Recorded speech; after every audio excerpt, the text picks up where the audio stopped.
Lo llaman el Güero o Güerito, pero también lo conocen como el Señor de los Gallos, por su afición a las peleas clandestinas de estas aves.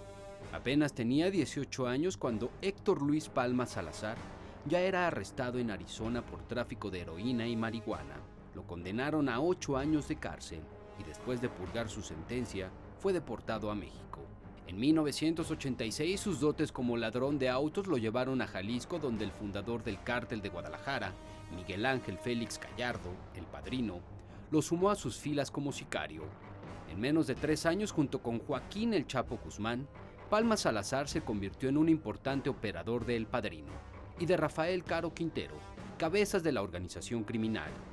Pero a finales de los 80 el grupo se enemistó.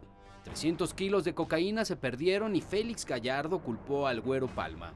Enojado, este último rompió con El Padrino y se asoció con El Chapo para fundar el Cártel de Sinaloa, junto con Ismael El Mayo Zambada y Juan José Esparragosa, El Azul. Además de El Padrino, el Güero y El Chapo también se enemistaron con los hermanos Arellano Félix, que ya habían fundado el Cártel de Tijuana. Matanzas, bombas y decapitaciones se sucedieron. El país empezó a temblar. En el fragor del combate, los Arellano Félix se aliaron con Félix Gallardo para asestarle un terrible golpe al Güero Palma. Uno de sus sicarios fue enviado como agente encubierto a las líneas enemigas. Era el venezolano Rafael Clavel Moreno, el Buen Mozo. Cumplió su misión con creces. Primero, según las versiones policiales de la época, sedujo a la hermana de El Güero y luego, ya instalado en el círculo más cerrado del poder sinaloense, se ganó los favores de su esposa, Guadalupe Leija. En 1989 el venezolano la conquistó y la convenció de fugarse con él y abandonar al narcotraficante. Sin imaginar el destino que le esperaba, Guadalupe y los 2 hijos que tuvo con El Güero, Natalie y Héctor, de 4 y 5 años de edad, se fueron con él a Estados Unidos. Una vez en suelo americano, este la obligó a retirar $2 millones de una cuenta bancaria y después la decapitó en un domicilio de San Francisco, California. Le envió la cabeza al Güero Palma en una hielera. El destino de los niños también fue terrible. 15 días después de matar a Guadalupe, el venezolano se los llevó a su país y los arrojó al vacío desde el Salto del Ángel, una catarata 17 veces más alta que las del Niágara. Los 3 fueron enterrados en un mausoleo dentro del cementerio Jardines de Humaya, en Culiacán, Sinaloa. La sangre pidió más sangre.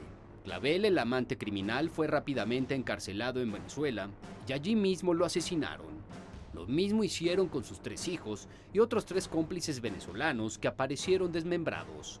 Luego cayeron el abogado del Cártel de Tijuana y 4 familiares de los Arellano. La venganza abarcó al menos 5 años y hasta ahora no se sabe con exactitud cuántas muertes dejó. En esta espiral de violencia, el Güero se volvió uno de los capos más sanguinarios de México. Aunque no llegó a ser condenado por ello, se le atribuyen la muerte de la activista Norma Corona en Culiacán, una defensora de los derechos humanos, y el ataque a la discoteca Christine de Puerto Vallarta, que dejó 10 víctimas mortales. En respuesta, los Arellano Félix buscaron asesinar al Chapo y al Güero Palma. El 24 de mayo de 1993, sabían que Guzmán Loera estaría en el aeropuerto de Guadalajara y que se trasladaba en un vehículo Gran Marquis. Pero el grupo de sicarios de los Arellano confundió su vehículo con el del cardenal Juan Jesús Posadas Ocampo, quien había ido a la terminal en un auto igual a recibir a Girolamo Prigione, representante del Vaticano en México. El estacionamiento del aeropuerto se convirtió en un campo de batalla.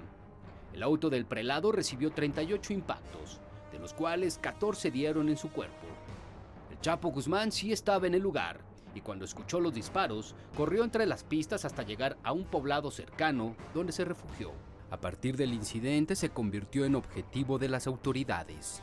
Unos días después fue capturado en Guatemala por elementos del ejército. Tras la detención de El Chapo, el cetro del Cártel de Sinaloa se repartió entre El Güero e Ismael Zambada. El primero se quedó con el control de la estratégica frontera entre Sonora y Arizona, y enriquecido y con sus rivales a distancia, vivió sus años dorados. Su suerte se vino abajo cuando el avión con el que se dirigía a una boda en Guadalajara, al tener que desviarse de su ruta, se estrelló por falta de combustible.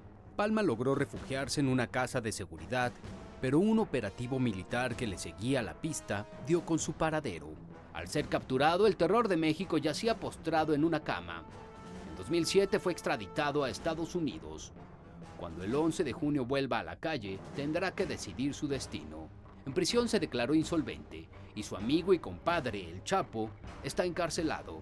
Pero el cártel de Sinaloa, el Mayo y el Azul se mantienen donde siempre, en la boca del infierno, tal vez esperando.